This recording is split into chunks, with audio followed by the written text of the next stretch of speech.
Thanks for clicking on this video. My name is Joe Ignace, and instead of watching a video about my thoughts on business growth or success or leadership, you're gonna be watching a talk from one of our speakers at the Best Year Yet conference that I co-founded with Brandy Leiden in 2024, based on the idea that if you win in life, then you'll win in business. We believe that when local entrepreneurs are successful, the community wins at the same time. So I hope you enjoy this talk from Kelly Orrico. She's the founder of the Widowed Parent Relief Project, and she's talking about how to find your purpose. My mom passed away when I was 38. It left a hole in my heart, and I wanted to fill that hole. I bought a puppy. I was taking the puppy outside, and I bent down to pick up his leash, and my head felt like it exploded. What had happened was I had a massive clot lodged in the center of my brain. The doctors gave me 1 hour to live, and the most amazing miracle event was after the doctor told my husband to give me a kiss goodbye, and I wheeled into the operating room, like panic. I mean, I felt like I was gonna have a panic attack. And I said, Jesus is holding my right hand. Jesus is holding my right hand. Because my mom would repeat that when she was sick. And all of a sudden my hand got warm. And I looked at my hand and I saw my mom's. And I just smiled as they were putting me on the operating table. I'm like, I know I'm gonna be fine. Something like that happens and you are left wondering, why am I alive? What is my purpose? And I ultimately knew in my core, to my soul, that I was supposed to start something. And then the fourth Bible study was the book of James, chapter 1, verse 27. The truest form of religion is to care for orphans and widows in their distress. My prayer for you today is that you don't need a near-death experience to start living like you're running out of time. I pray that if you have a voice telling you that you're meant to do something different, that you have the boldness and courage to follow it and believe in yourself and just do it today if you can. I have a paper in front of you that is really for later. A couple of key points that I make are written on there to be able to help you with some quotes and fun things that I'll say, but it's really for later. And so thank you for coming. My name is Kelly Orrico. I am the co-founder with my husband, CJ, and executive director of Widowed Parent Relief Project. I was asked to come and share my story with you today, and my story is really about finding and focusing on your purpose to achieve your mission. And my story really began when I was in first or second grade, and when I was a child. I wanted to create a village that was full, where all the orphans would come to live in this village, and everyone who loved children would come and take care of the orphans. That was my dream when I was younger. And I became a teacher and a mom, and that voice would every once in a while erupt inside of me of, you're supposed to love children more. You're supposed to create something. And I would push it down because we had roadblocks. They're wonderful roadblocks. I have 4 children. I married my high school sweetheart, and he is a serial entrepreneur. We got married when we were 21. And so a life like that causes, number one, we've moved 19 times in 21 years. Clutter, can identify with that. And we were broke most of our life, very, very broke, that's okay. We had a lot of love with each other, and I loved being a mom and a teacher, but that voice, would come up every once in a while. And it's not that I was ignoring it, but I was kind of holding on to it, like, another time, I'll do it another time. And then I had my first life-altering event. None of us leaves this earth unscathed. My mom passed away when I was 38. She was 63. She died on May 3rd, 2015, and I was devastated. It left a hole in my heart, and I wanted to fill that hole. I bought a puppy, swore I would never get a puppy, and I did get that puppy. And 364 days later, I was taking the puppy outside, and I bent down to pick up his leash, and my head felt like it exploded. I got terrible pain, and my dog's name's Slayer. And I said, come on, Slayer. My speech is slurred. What had happened was I had a massive clot lodged in the center of my brain, and it cut off the whole left side of my body. Within minutes, I was paralyzed on my left side, blind on my left side, and through a series of miracles, and they truly are a series of miracles. If I take out one piece of my story, and it's a really long, amazing story that if you ever want to go out for a drink or coffee, I'd be happy to share all of the amazing coincidences. But take out this one piece, and I don't stand here talking to you like I am today, or even alive. The doctors gave me 1 hour to live. They told my husband I have 1 hour to live. And the series of miracles, my dog recruited a stranger walking by, and got the stranger to come into my home. Called 911. The paramedic broke the law and took me to a hospital against what I had recommended or asked for. The neurosurgeon wasn't supposed to be there that day. He had gotten called in for an emergency board meeting that they interrupted to tell him about the 39-year-old that's having a stroke. And the most amazing miracle event was after the doctor told my husband to give me a kiss goodbye. And I wheeled into the operating room, like panic. I mean, I felt like I was going to have a panic attack. And I said, Jesus is holding my right hand. Jesus is holding my right hand. Because my mom would repeat that when she was sick. And all of a sudden, my hand got warm and someone was holding it.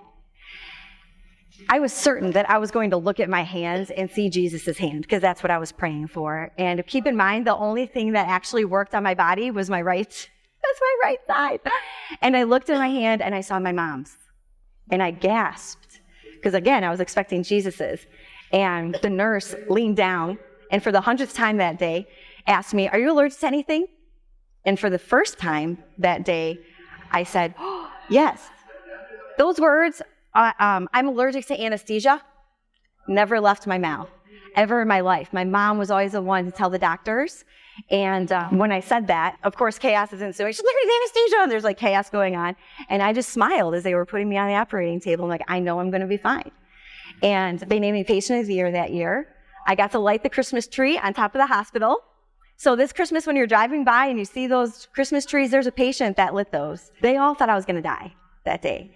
And something like that happens, and you are left wondering, why am I alive? What is my purpose? How am I going to spend the rest of my days? And that voice kept coming up. I mean, it was stronger now. That voice just grew louder and louder. And what ended up happening was I had a lot of anxiety because we didn't know the cause. Going to hundreds of doctors, trying to figure out the cause. Our insurance company went bankrupt. We were $500,000 plus in medical debt. And I was angry. I felt like God was making me, or not God, but just the world was making me waste time doing things I didn't want to do. I wanted to do something. And my husband kept saying, "Relax, just recover," and it drove me so mad that a year after my stroke, I irrationally quit my stay-at-home, husband is my boss, sales job that actually paid me money to go back to teaching. And that was probably wonderful for the children and families, but it was terrible for my stress, and it was terrible for my health. In turn, was terrible for my family. And thank God, 1 year later, he moved us away from Atlanta to Knoxville with a job that redeemed our financial situation. And the lawyers 4 years later got that figured out. And I was able to stay home, and I was able to be a mom and relax and take that breath. And it gave me that extra time in my day to say, why am I here? What is my purpose? I should be doing something with this time. And the darkness grew more and more. And I eventually went to Bible studies, and the first Bible study aligned with what my husband was saying. It was, be still, wait on the Lord. And the second one was, God is working, you just can't see it. And those two Bible studies relieved my depression. I found that and had to say every day, I don't have to do anything, and God is going to love me. I could be Mother Teresa, or I could do nothing, and God is going to love me no matter what. And so what I ended up having to do was take earbuds and put them in my ears when I would sleep at night, because the voice of you have no purpose and what is the meaning of life, and like louder and louder. And so I put these earbuds in my ears and played the book of Psalms. That'll put you to sleep real good. But you're hearing God telling you the truth, not the lies.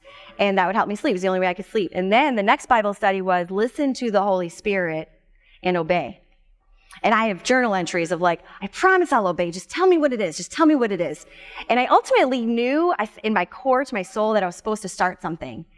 And then it was revealed it has to align with my heart, and it has to align with my husband's heart. It has to be good for our family. And then the fourth Bible study was the book of James, chapter 1, verse 27. The truest form of religion is to care for orphans and widows in their distress. And chills ran through my body. And I thought, widows and orphans. I love kids, and my husband loves widows. He helps widows. Like, he understands. We had 4 kids at the time of my stroke.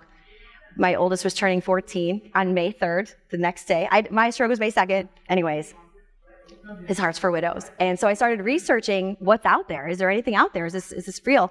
And what I found was there's nothing out there that actually helps widowed parents. And the suicide rate of young widows is 8 to 50 times higher than the general population. Many widows say they feel isolated and abandoned, and that their supports didn't last long enough. And the kicker for me was the number one predictor of how well a child will adjust to the loss of their parents is the functioning level of the surviving parent.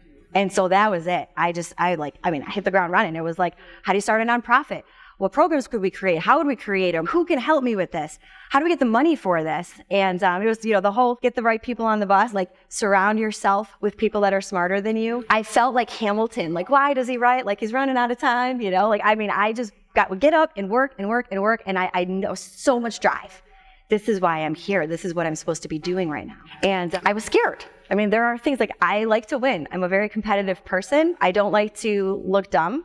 Who does? Like really? Like who likes to look dumb? Nobody. Okay. So you're afraid of mistakes. And so there was a lot of having to get over that and just go ask people. I mean, I really didn't care. I'm like, I don't know anything about this. Can you help me figure out how to start a nonprofit? I mean, that was a very eye-opening experience for me. Super quick, hope you're enjoying this video. If you like this content and find it extremely beneficial, then we want you to experience it in person in 2025 at the Best Year Yet conference. We'll have 10 speakers all around these similar topics talking about how you can win in life and win in business. So if you want to join us, go to joeignace.com/bestyearyet2025. Can't wait to see you there. All right, back to the video. So now it's time to actually fill out the 501c3 and make this real. Like we did so much research and planning of all the programs. Now it's real. And I'm filling out the 501c3. I'm in the kitchen by myself. And all of a sudden fear, it's an attack of the enemy, thoughts filling my head. Are you sure you want to do this? Are you sure you're able to do this? You speak backwards a lot. I probably said a lot of wrong words in my speech today. Hopefully you got the context and know what I'm talking about. I say wrong words. I sleep. I cry a lot. At the drop of a hat, you're not even a widow.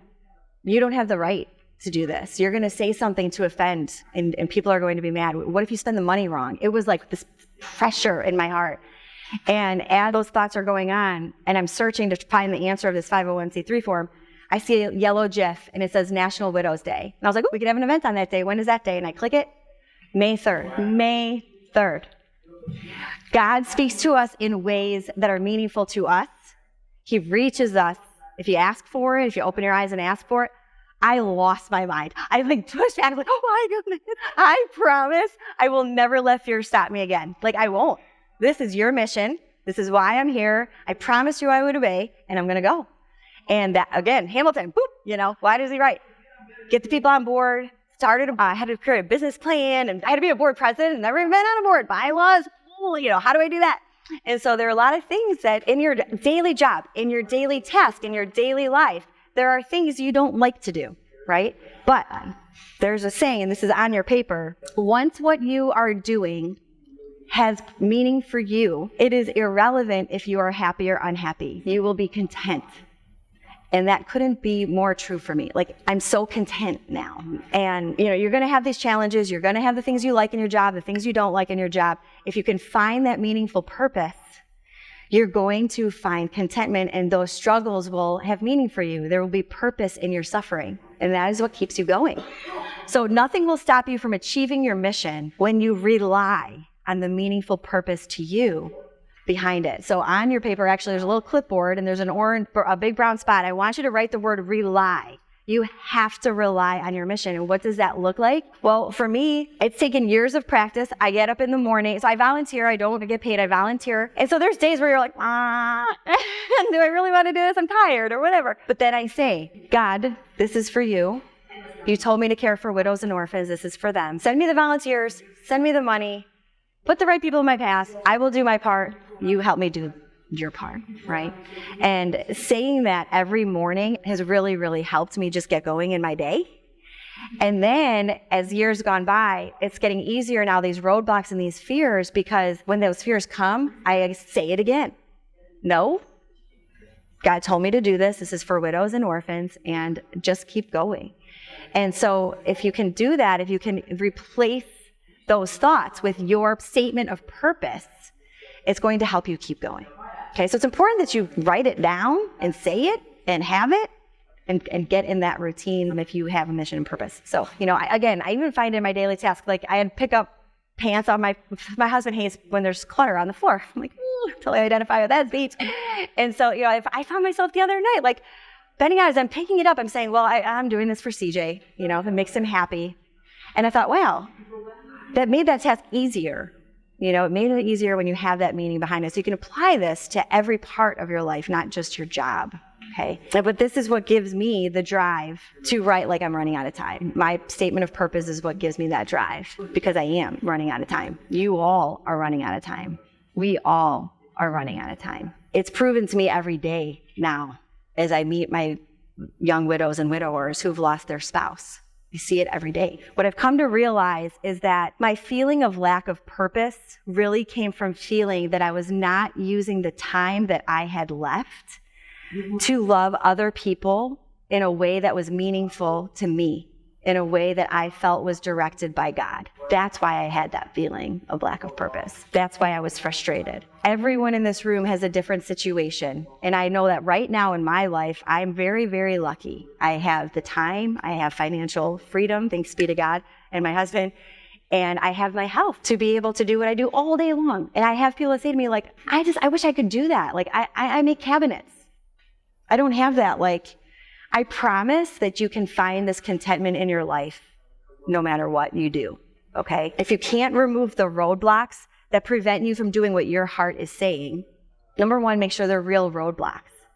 Make sure it's not an excuse of, I don't want to step out of my comfort zone. I have to talk in front of people, or I don't want to give up the niceties that I have. It's sacrifice following your heart. But the reward that will come from following your heart way outweighs financial and those different things.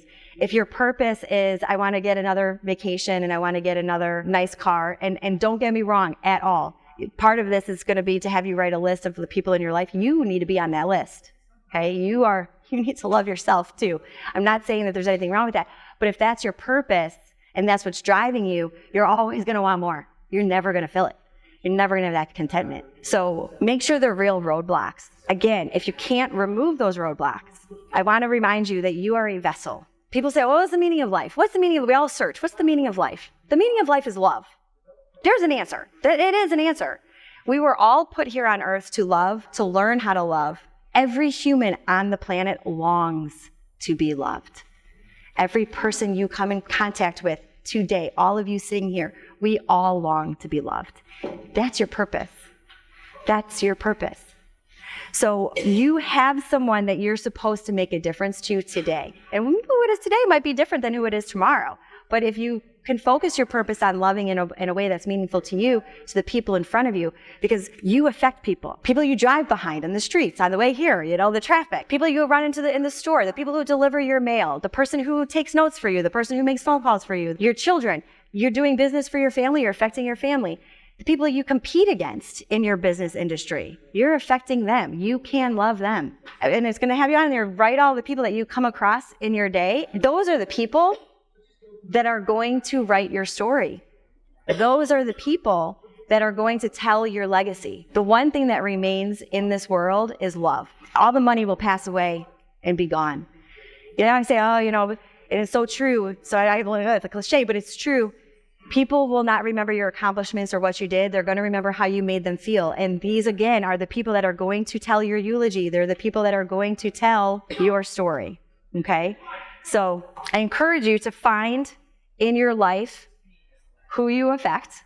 Think about it, reflect on it, do this over time, and find a way to love them. Find a way to make their life easier, make them happier, make the world a happier place. Also think about groups of people. Mine is children. What's yours? Everyone has their own. And do it because you're running out of time. Do it because there will be a eulogy. If you can't find your purpose in work, align your business with a good cause. 75% of consumers would recommend a brand over a business that is aligned with a good cause. They will switch businesses, especially these young millennials coming up. So find a way to align your business, and now there's meaning behind not the product, but who you are helping. You're going to work to help others. So what's your story going to be? Find your mission, focus on it. And I used to tell my students, learn from others' mistakes. Life is too short to make them all yourself. I would say it to my students all the time. I had it on my wall. My prayer for you today is that you don't need a near-death experience to start living like you're running out of time. Please learn from me in that story. I pray that if you have a voice telling you that you're meant to do something different, that you have the boldness and courage to follow it and believe in yourself and just do it today if you can. And I pray that if you know your purpose, you know what you're supposed to be doing, that you will always focus on it so that when the roadblocks and the lies of fear and all those other things come in, you can move those aside to carry on in your mission. So thank you for hearing my story. I would love to grab coffee or wine. I can tell you all the things, but I would love to hear where you're at and just be a good listener as well. And God bless you in your mission. And my number's on the back side of that at the very bottom. And I hope you'll take home and really think about and jot these ideas down for your life and how this affects you. Thank you. Questions? What is like a trend or a number one need you see? Like you come in contact with a widow, widower. It's all about number one thing when they come to you. Like what's the thing need that they have right away? It's a great question. There are 20 to 50 secondary losses that a widow will experience. And there is a reason why when you know someone who dies or a tragedy, you bring them meals, you ask them how you can help, and then everyone stops asking because the person doesn't tell you, because there is a myriad of things and we don't know how to help. It is really that vast. If I asked you what you need today, it's going to be very different than what you need today, what you need today. And so I guess our number one thing, they want to be able to be together and talk with each other and surround themselves with people that, we say same storm, different boat. That helps a lot. Financial advising and getting a path, especially the longer you've been widowed, there is real, especially for women, stereotypical, but it's just true. The longer you're widowed and single, the down the road, financial burden is really a very high risk. For men, it's home organizing. We serve men and women who have lost their spouse and have children living with them in the home. And so finding a babysitter and childcare, okay, that is absolutely number one for all of my widowed parents. And that's a problem in Knoxville. Like, it is really hard. We actually have, so I'm going to tout this right now, we have a babysitter driver directory that if you are interested in either volunteer or you can get paid for it, we vet for them and say, we have people that you can text and say, can you come fill in? That's one of the things that we do. But yeah, very good question. Childcare is a big one. Any other questions? How can we help someone who we know is widowed, but seems to have a really hard time kind of moving forward? So grief is, there's no timeline on grief. And we say the 7 stages of, like, they're not this. You're bouncing all over the place with your feelings. And so that timeline is very different. I think the best thing to do is listen, talk about their spouse. They want to keep their memory alive. That's a big thing. Like, say the spouse's name. People will try to avoid it. Say their name, but keep his memory or her memory alive. And that means a lot to them, because by them being able to talk about it and then still being able to take those steps forward in life and like, I can still talk about this and live. I think that is like really honestly the best thing you can do for someone that is not moving forward. Just be a good listener. It's so different for everybody what their needs are. Yeah. So thanks, guys. I think we're having lunch, so appreciate you. If you guys enjoy this video, then you're going to absolutely love the Best Year Yet Conference 2025. You can get your tickets at joeignace.com/bestyearyet2025. We hope to see you there, and we hope that you have your best year yet.